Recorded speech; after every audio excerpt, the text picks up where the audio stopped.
പ്രാർത്ഥിക്കുന്നവൻ്റെ കാൽ വഴുതുകയില്ല. പ്രാർത്ഥിക്കുന്നവൻ്റെ കാൽ വഴുതുവാൻ ദൈവം സമ്മതിക്കുകയില്ല.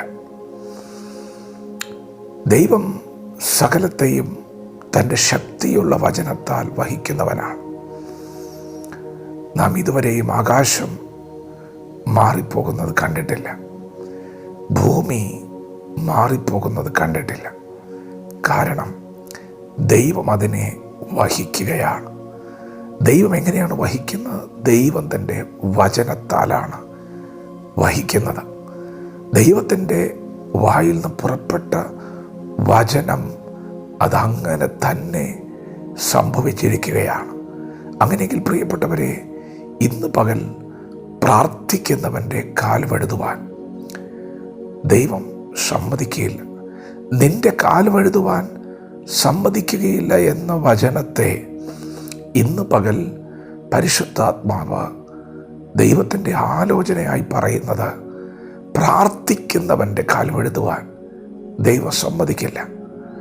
ഞാൻ എൻ്റെ കണ്ണ് പർവ്വതങ്ങളിലേക്ക് ഉയർത്തുന്നു, എനിക്ക് സഹായം എവിടെ നിന്ന് വരും എന്ന ഉയരങ്ങളിലേക്ക് നോക്കി നിലവിളിക്കുന്ന ഭക്തനോടാണ് ആലോചന. നിന്റെ സഹായം ആകാശത്തെയും ഭൂമിയെയും ഉണ്ടാക്കിയ യഹോവയെങ്കിൽ നിന്ന് വരുന്നു.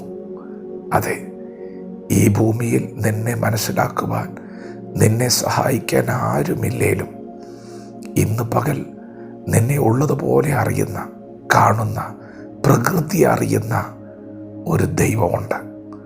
ആ ദൈവം ആകാശത്തെയും ഭൂമിയെയും ഉണ്ടാക്കിയ ദൈവമാണ്. ആകാശത്തെയും ഭൂമിയെയും തൻ്റെ വചനത്താൽ വഹിക്കുന്ന ദൈവമാണ്.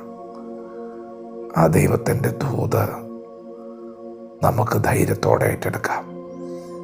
നിന്റെ കാൽ വഴുതുവാൻ അവൻ സമ്മതിക്കില്ല. അവൻ നിന്നെ കാക്കുന്ന ദൈവമാണ്. അവൻ മയങ്ങുന്നവനല്ല, ഉറങ്ങുന്നവനല്ല. അവൻ നിന്നെ സഹായിക്കുന്നവനാണ്. പ്രിയപ്പെട്ടവരെ, പ്രാർത്ഥിക്കുന്നവർ പരാജയപ്പെടില്ല.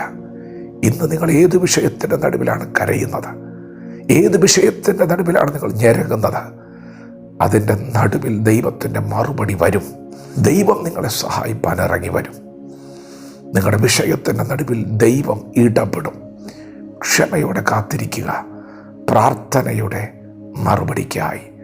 ദൈവം നമ്മെ ഓരോരുത്തരും ഈ പകൽ അനുഗ്രഹിക്കുമാറാകട്ടെ. ആമേൻ.